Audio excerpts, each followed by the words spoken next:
Welcome to the broadcast ministry of Irvington Bible Baptist Church, located in Indianapolis, Indiana. Join us for today's Bible study with Pastor Paul Malin. All right, Genesis chapter 19. Of course, here in Genesis chapter 19, you have the story of Sodom and Gomorrah, and you have the story of Lot. And I'm going to take it for granted, although that's dangerous. I know that you have a general understanding of the story of Lot, but at a very high level recap, let's say, Lot was Abraham's nephew. When Abraham was called out of the Ur of the Chaldees, he brought Lot with him. And as they were traveling around and sojourning around there, it became a problem with Abraham and Lot. They had so much cattle and everything that their servants or shepherds and all that, they were always fighting over land and all that kind of a thing, which that kind of thing still happens today. But so they decide they need to separate. They need to separate, right? So Abraham gives Lot his choice. He basically writes him a blank check. And he says, hey, anything that you want, anywhere you want to go. If you go over there, I'll go over here. If you want to stay here, I'll go over there. All that kind of a thing. And Lot sets his eyes over there on the plains, it says over there. And everything was green and fruitful. And it just looked like it wasn't going to take a whole lot of work.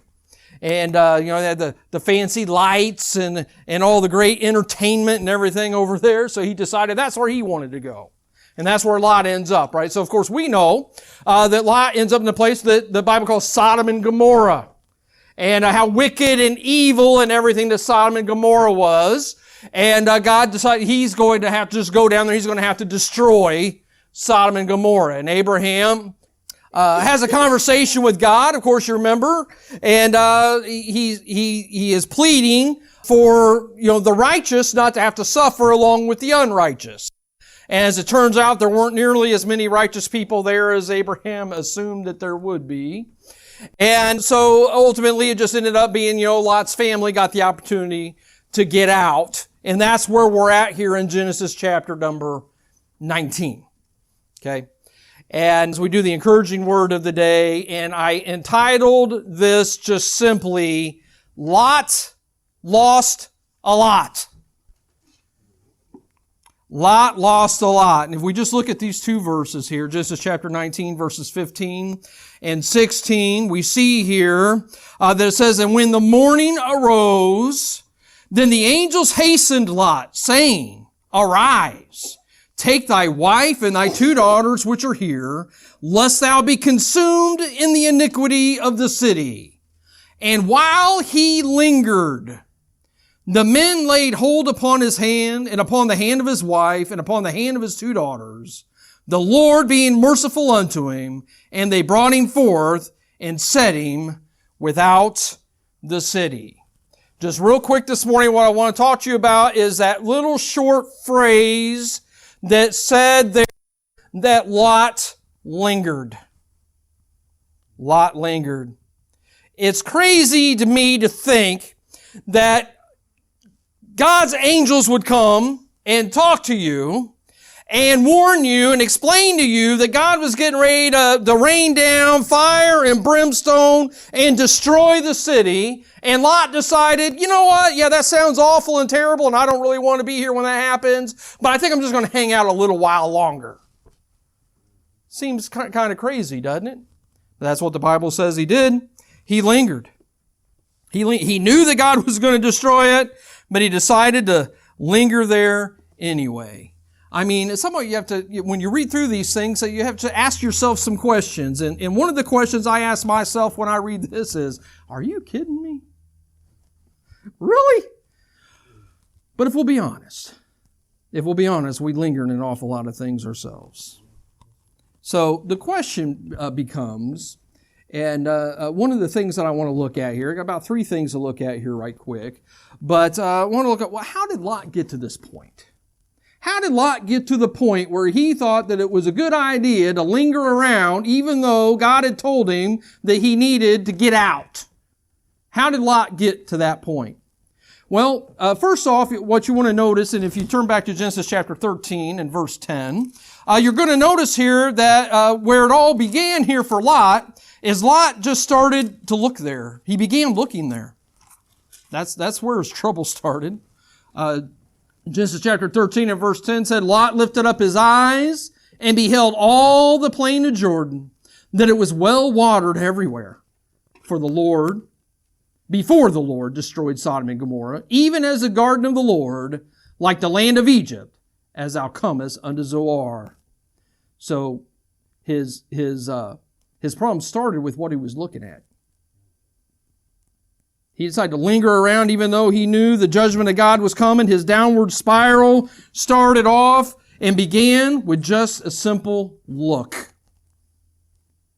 Those who walk by sight, not by faith, are always going to be influenced by appearances.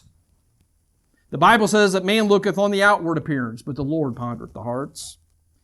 And if we follow the dictates of our own hearts, we're going to be like Lot, and we're going to pitch towards Sodom. We have to be careful about what we allow to get our attention. Lot wasn't careful about what he allowed to draw his attention.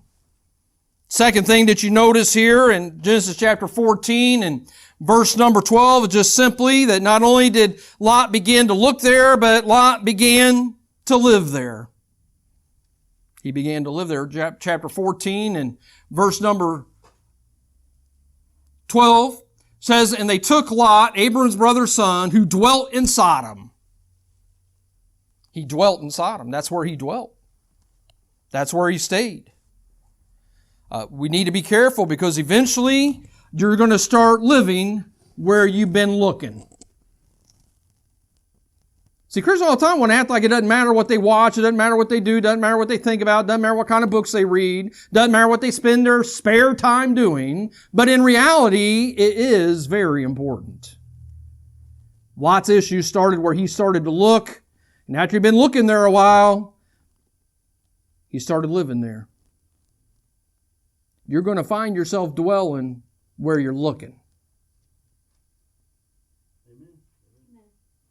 Then in Genesis chapter 19 and verse 1, we see here, not only was he looking there, not only did he start living there, but then he started being what he considered to be profitable there. He was lifted up.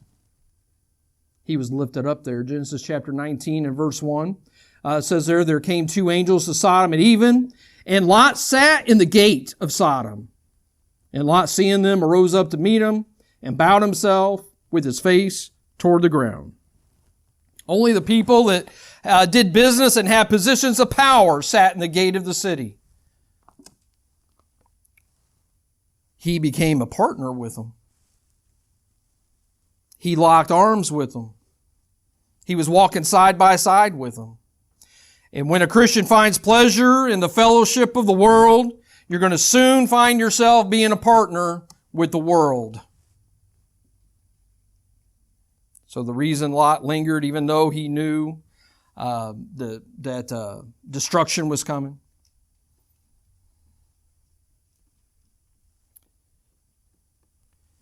it's because we're always slow to obey God when we're entangled with the world.